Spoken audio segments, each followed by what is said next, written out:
Sa good side naman guys, this is the energy of progress, success, at saka swerte. Mga kapiksi, parang sinasabi dito guys na magiging progressive, magiging maganda yung takbo ng swerte sa inyo Gemini ngayong pasulong, no? Pasulong yung swerte nyo, pasulong yung, pag sinabing pasulong, paandar, pa forward.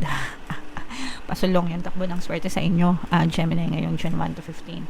So magiging tuloy-tuloy, magiging maganda, magiging progressive yung takbo ng buhay nyo Gemini. So may kasama pang swerte guys, no? Kaya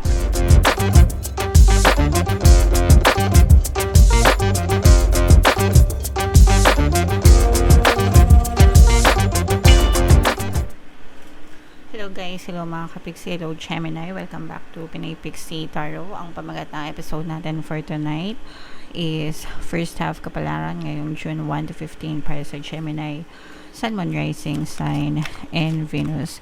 So shuffle natin tong cards guys, tingnan natin yung mga mensahe sa inyo o yung mga paparating sa inyo ngayong June 1 to 15. By the way mga kapiksi, sa mga naghahanap ng mga pampaswerte na lucky charms, lucky bracelet, may mga items tayo sa description box guys ng video. Check nyo lang yung mga items doon, pwede nyo na rin i-check out mga kapiksi.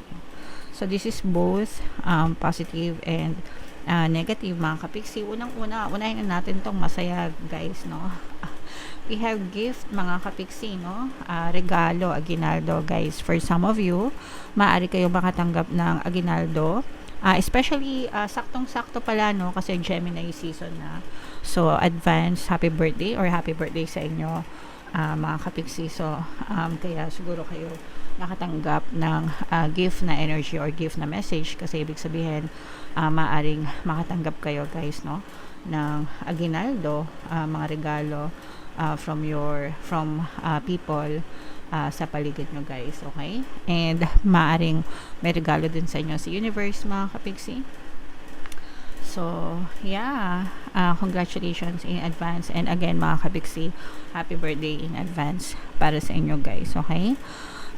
We also have an apology message. So for some of you, maaring merong mag-apologize sa inyo, maaring merong mag-sorry yung mga taong hindi nakagawa ng maganda sa inyo guys, o kaya naman maaring kung kayo naman yung may kasalanan mga kapiksi, make sure na humihingi din kayo ng sorry guys, or you may also try to forgive them mga kapiksi, no?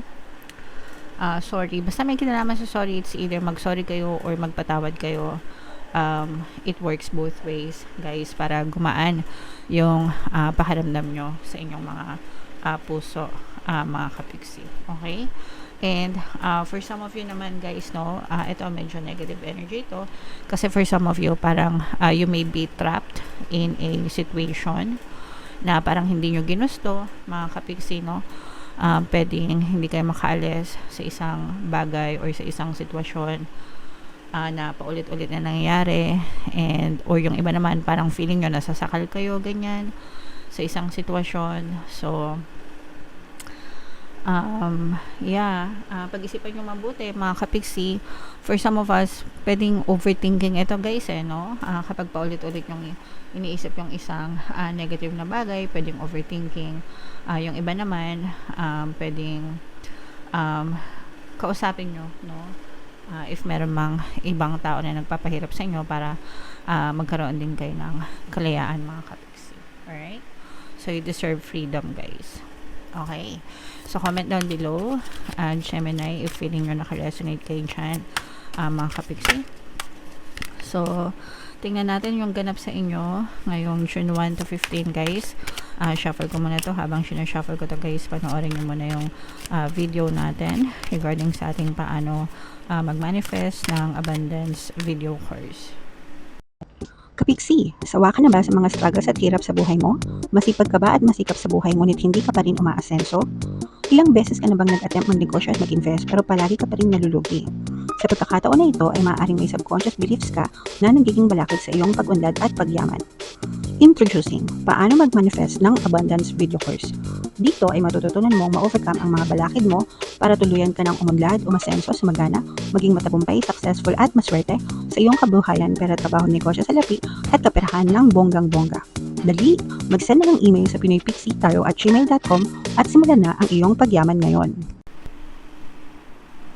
Alright, so sa lahat ng gusto mag-avail ng course guys, naka-flash sa screen nyo. Una, meron tayong paano mag-manifest ng abundance video course. Meron din tayong paano mawala ang third party at magkaroon ng harmonious na relationship. And meron din tayong paano pabalikin si ex, revise, breakup. So sa mga interesado guys, mag-send lang kayo ng email sa pinaypigsitaro@gmail.com. Excuse me. So, Gemini guys, kayo ay na-represent ng King of Swords sa ating spread mga kapiksi. Yan yung energy nyo. So, latag natin yung spread nyo mga kapiksi. And again guys, no, sa mga naghahanap ng mga pampaswerte na lucky charms, lucky bracelet guys, may mga items tayo sa description box. Check nyo lang yun mga kapiksi. Pwede nyo na rin i-check out guys. So, this is both negative and positive mga kapiksi. Unahin natin yung negative guys, no? For some of you, meron ditong presence ng fire sign, Aries, Leo, Sagittarius, at saka earth signs, Capricorn, Taurus, Virgo. For some of you, maaaring may ganyan element kayo sa inyong natal chart, or you may be dealing with another person na may ganyan sa kanilang natal chart. Ito guys, parang feeling ko merong nanlalamig sa inyo. Mga kapiksi, this is parang pwedeng sa relationship ito guys, no? Feeling nyo inahas kayo nitong person na to, mga kapiksi, no? Pwedeng sa relationship na romantic, pwede ring non-romantic relationship. So parang merong iba sa inyo na parang feeling nyo inahas kayo nitong person na to, kaya parang nagkakaroon ng lamigan treatment. Kaya siguro lumabas ito guys, yung itong apology na energy, mga kapiksi, kasi parang sinasabi dito na kung sila man yung nakagawa ng hindi maganda sa inyo guys, patawarin nyo na kahit hindi sila nangihingi ng sorry, para mawala yung mga negative na emotion sa puso nyo. Kasi the more na pinapatagal nyo yan, mga galit, no?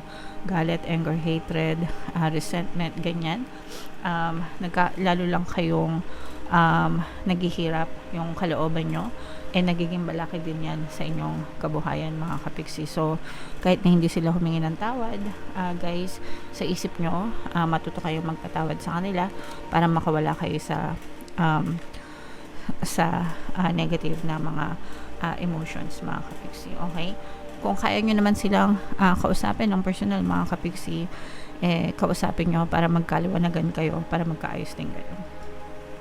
Sa good side naman guys, this is the energy of progress, success, at saka swerte. Mga kapiksi, parang sinasabi dito guys na magiging progressive, magiging maganda yung takbo ng swerte sa inyo Gemini ngayong pasulong, no? Pasulong yung swerte nyo, pasulong yung, pag sinabing pasulong, paandar, pa forward.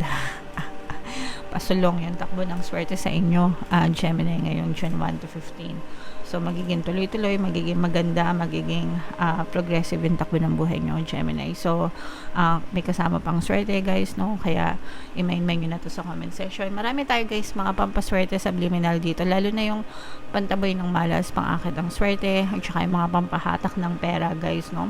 Pwede nyo pakinggan yun ng paulit-ulit guys, kasi sobrang sanda makamak naman yung affirmations yung nandun. Gaganda talaga yung takbo ng swerte ng mga kapiksi as in. So pakinggan nyo yun para makatulong sa inyo guys. Okay, so ito i-mind nyo na yan sa comment section. Mine, swerte, good luck, good fortune, success mga kapiksi. Maaaring may mag-reconnect din sa inyo guys. Ito parang this is someone na inaantay nyo mga kapiksi, if you are waiting for a communication from a specific person mga kapiksi, no? Pwedeng kaibigan, pwedeng sa mga LDR na relationship mga kapiksi, o kaya naman mga kaibigan nyo na matagal nyo nang hindi nakakausap, mga kamag-anak nyo na matagal nyo nang hindi nakikita. Parang magkakaroon kayo ng some kind of reconnection guys. And nakikita rin natin dito na mas nagiging parang nagmamature kayo guys, parang mas nagiging matapang mas nagiging matapang kayo, strong, ganyan, palaban, no? Palaban sa buhay mga kapiksi. So magandang ano yan, magandang enerhiya yan mga kapiksi. Alright, so i-mind nyo na yan guys, yung mga swerte na yan, mga tagumpay na yan, mga progress na yan mga kapiksi. So what else guys, eto nakikita natin na may mga problema na maaari kayo ma-experience, pero malalampasan nyo ito, no? Hindi ito masyadong mabigat na problema, mga kapiksi. Kumbaga parang nadaan lang na problema, parang ano lang, pitik lang. Parang pitik lang ganun, guys, no? Pero parang magiging palaisipan lang sa inyo ito. Parang pag sinabing palaisipan, parang ano lang, parang magpaparamdam lang si universe na kaya mo ba to, yung mga ganun, no, na type ng problema. Pero sobrang gaan lang nitong problema na to, na parang hindi naman siya masyadong magkukos ng sakit ng ulo sa inyo, mga kapiksi, no. And nakikita natin na very steady pa rin yung inyong pamumuhay, mga kapiksi. Actually, kahit nga may problema kayo, no, kalmado pa rin kayo, mga kapiksi, no, meron pa rin kayong peace of mind. Yung iba sa inyo, parang meron kayong pag-iisipan or kailangang pagdesisyonan pagdating sa pera, mga kapiksi. So, pwedeng baka nag-iisip kayo lumipat ng trabaho, or baka nag-iisip kayo maghanap ng additional source of income. Pero kung ano man yung kailangan nyo, dadating sa inyo yung impormasyon or yung mga signs from the universe, mga kapiksi, para makapag-desisyon kayo ng tama. Okay? So, pagdating sa decision making, guys, always tell yourself, everything is always working out in my favor, no? Para palaging favorable talaga sa inyo yung maging resulta, mga kapiksi. Alright? So, i-mind nyo na yan, guys. Yung mga comment down below if naka-resonate kayo, and itong mga swerte na to, guys. Yung mga swerte na to, itong mga progress na to, yan.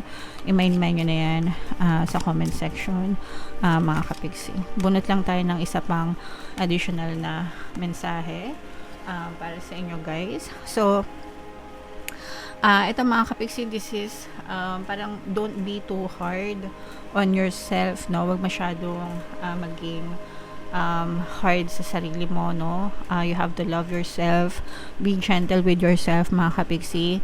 Huwag mo masyadong pahirapan yung sarili mo. Take a rest, magpahinga, mag-relax paminsan-minsan. Alisin mo yung mga worries sa isip nyo, mga kapiksi, no? The less worry that you have, the more peace that you have, mga kapiksi. Okay?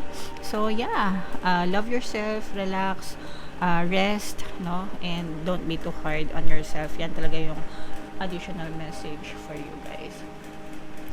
So, comment down below, Gemini, if feeling nyo naka-resonate kayo. And for more tarot readings, ito yung playlist nyo. Ito naman yung ating success stories ng paano mag-manifest ng abundance video course.